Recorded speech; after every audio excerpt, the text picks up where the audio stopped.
So you want the magic guide on how to ace your interview, right? That's why you're here. And I got news for you. There is no magic guide to ace an interview. There are guidelines you can use to help you, but by no means does that mean you're going to ace it. Nope. Yes, you have to prepare. That seems like common sense.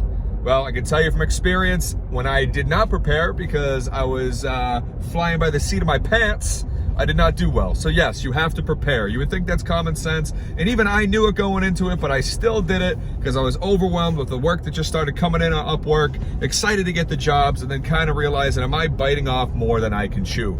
The answer was not the work, but the interview, right? I'm a writer. I like not talking to people. That's why I write, right? I do also like speaking, sure, but it's not the same thing. Not when I write, I mean. Like when I'm being creative with my writing, it's strictly, I like to be alone. So it's hard for me to talk to people about the job, about being creative in a public forum like Zoom. So for me, I just went into it winging it thinking that was gonna work. Not gonna work. Yes, you have to prepare, like we just said. And you probably are shaking your head like, I already know this. It sounds simple, but it's not. You have to realize that the client is gonna hit on certain points. Most of the time on UpWork anyway, this is what I've realized, they like to go into a little, this is who we are, this is what we represent, this is what we're working on. And then they might ask you about yourself. Okay, sure. Those are straightforward interview techniques. But I'm here to tell you, there are some curveballs that they will hit you with. And if you're not experienced, not in interviewing, I mean in the actual job, or you can't think quick on your feet, you are going to fail this interview. You're going to bomb it. And what I mean about a curveball is, for example, I was gonna be writing skits and scripts for a comedic clothing line. They wanted a comedic take on a clothing line. It was Bird Dogs. If you've seen any of their stuff on Instagram or social media, you'll know what I mean. Like, they are funny, they're hilarious.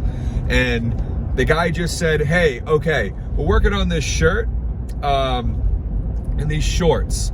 Either the shirt or the shorts. Well, how would you approach it? And real quick, like off the top of your head, could you explain like how you would come at it, like to make it funny?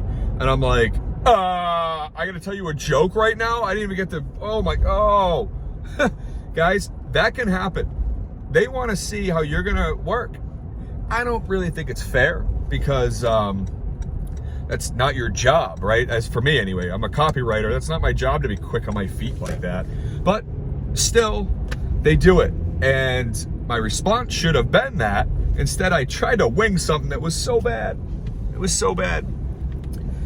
I've also been asked, well, tell me why you got into copywriting. Tell me why you think what you bring to the table can help us.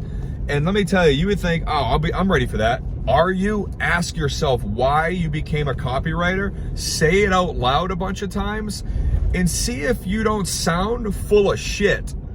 Even though you're being honest, you're gonna be like, well, I'm just saying what was honest, but does it sound good? Because if you're a copywriter or a marketer or in sales, you'll know that your words matter, right? The written word matters, that copywriting, sure, but the spoken word matters. And if you're jumbling and and and and pausing and looking all around and doing run-on babbling, you're gonna look like you don't know what you're talking about. So you better make it concise. That's my advice to you. Make your explanations concise. Don't be afraid to ask them to explain themselves. And I'm gonna give you the biggest tip, the biggest takeaway right now, guys. The biggest takeaway during an interview is shut the fuck up. Don't do what I did and talk too much. I've learned that the hard way. And at the end of the interview, I had no idea if I landed the job or not, right? And then I did land the next stage of the interview, and then that one didn't go any further than that. It's hard to judge interviews sometimes. I've had ones where I'm like, I aced that and didn't get the job. I've had ones where I'm like, I freaking bombed that, and I actually got the job. So